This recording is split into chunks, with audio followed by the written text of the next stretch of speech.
শুরুতে যেই ভিডিওটি দেখেছেন এটি মার্সেইতে গতকাল 2:43 এই ঘটনা হয়েছে। পুলিশ একজন ব্যক্তিকে স্পট ডেড বা শুট আউট করে স্পট ডেড করেছেন। এই ঘটনা সারা ফ্রান্স জুড়ে আলোচনার জন্ম দিয়েছে এবং বিভিন্ন গণমাধ্যমে ব্রেকিং নিউজ আকারে প্রচার করা হচ্ছে। ঘটনা যেটা হয়েছে, এই ব্যক্তি তিনি তিউনিসিয়ান নাগরিক, ফ্রান্সে বৈধভাবে বসবাস করতেন। তার নাম হচ্ছে আবদেল কাদের, তার বয়স হচ্ছে 35 বছর। তিনি সেখানে মার্সেইতে একটি হোটেলে অবস্থান করছিলেন এবং হোটেল ভাড়া না দেওয়ায় হোটেল মালিক তাকে হোটেল থেকে বের করে দিয়েছে। বের করার ফলশ্রুতিতে তিনি ছুরি হামলা চালান হোটেল মালিক এবং তার ছেলের উপর। পরবর্তীতে আরও 3 জনকে তিনি ব্লেসে করেন। সেখানে যখন পুলিশ হাজির হয়, পুলিশ তাকে আত্মসমর্পণ করতে বলে, তিনি আত্মসমর্পণ করেননি এবং পুলিশ সেখানে শুট আউট করে এবং তিনি স্পট ডেডে পরিণত হন। এই ঘটনা ফ্রান্সের সমস্ত গণমাধ্যমে প্রচার করা হচ্ছে। লাদি ফ্রেস তারা যেটা বলছে যে মার্সাই পাবলিক প্রসিকিউটর নিকোলাস বেসন তিনি সাংবাদিকদের সাথে কথা বলেছেন এবং এই ঘটনা কিভাবে সূত্রপাত হয়েছে সেটি তিনি বর্ণনা করেছেন। তিনি বলছেন যে আবদেল কাদের তিউনিসিয়ান এই নাগরিক, যার বয়স 35 বছর। তিনি যে হোটেলে অবস্থান করছিলেন সেই হোটেলের তিনি ভাড়া দেননি। তখন হোটেলের মালিক তাকে হোটেল থেকে বের করে দিয়েছে। এই ঘটনার ফলশ্রুতিতে তিনি সেখানে ছুরি হামলা চালান। আবদেল কাদেরের বিরুদ্ধে ফৌজদারি অপরাধের অভিযুক্ত ছিলেন তিনি এর আগে, অর্থাৎ তিনি সহিংস কর্মকাণ্ডের জন্য বেশ কয়েকবার তাকে হেফাজতে নেওয়াও হয়েছিল। তার বিরুদ্ধে ক্রিমিনাল বা অপরাধমূলক কর্মকাণ্ডের জন্য রেকর্ড ছিল।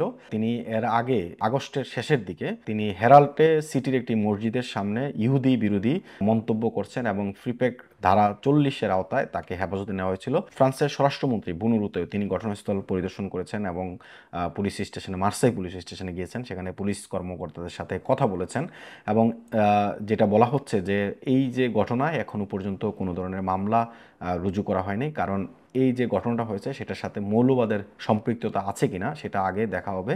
তারপর যেহেতু তিনি এর আগে ইহুদি বিদ্বেষী মনোভাব তিনি দেখিয়েছিলেন এবং মন্তব্য করেছেন, তার জন্য ধরে নেওয়া হচ্ছে যে তার সাথে মৌলবাদের একটা সম্পৃক্ততা থাকতে পারে, যার জন্য এই ঘটনার বিশদ তদন্তর পর হয়তো মামলাটা গ্রহণ করা হবে এবং তিউনিসিয়ার নাগরিকরা ফ্রান্সে যারা বসবাস করছেন এবং যাদের বিরুদ্ধে নানা ধরনের অভিযোগ রয়েছে ইতিমধ্যে, সিগারেট, তারপর হচ্ছে ড্রাগ, তারপর হচ্ছে অবৈধভাবে বসবাস করা, এগুলো নিয়ে ফ্রান্সের গণমাধ্যমে আলোচনা সমালোচনা হচ্ছে এবং তিউনিসিয়ার নাগরিকদের, এর আগে আমরা দেখেছি আলজেরিয়ার নাগরিকদের নিয়ে ফ্রান্সের সাথে ঝামেলা হয়েছে, এখন তিউনিসিয়ার নাগরিকদের সাথে নতুন করে এই যে ঘটনার সূত্রপাত হয়েছে এবং এর আগেও তিউনিসিয়ার 2 ব্যক্তিকে কিন্তু লিকার ডু লিয়ন ট্রেন স্টেশনে পাওয়া গেছে যে 10 মিলিয়ন ইউরোর সোনা তারা চোরাচালান করছিল এই ঘটনায়। তো দুটি ঘটনা এক করে দেখা হচ্ছে এবং এই বিষয়গুলোই এখন গণমাধ্যমে আলোচনা হচ্ছে।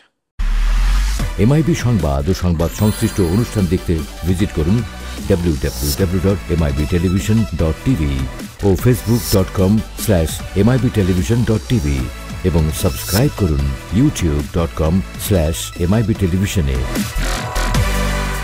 এমআইবি টেলিভিশন, সত্য খবর, সঠিক খবর।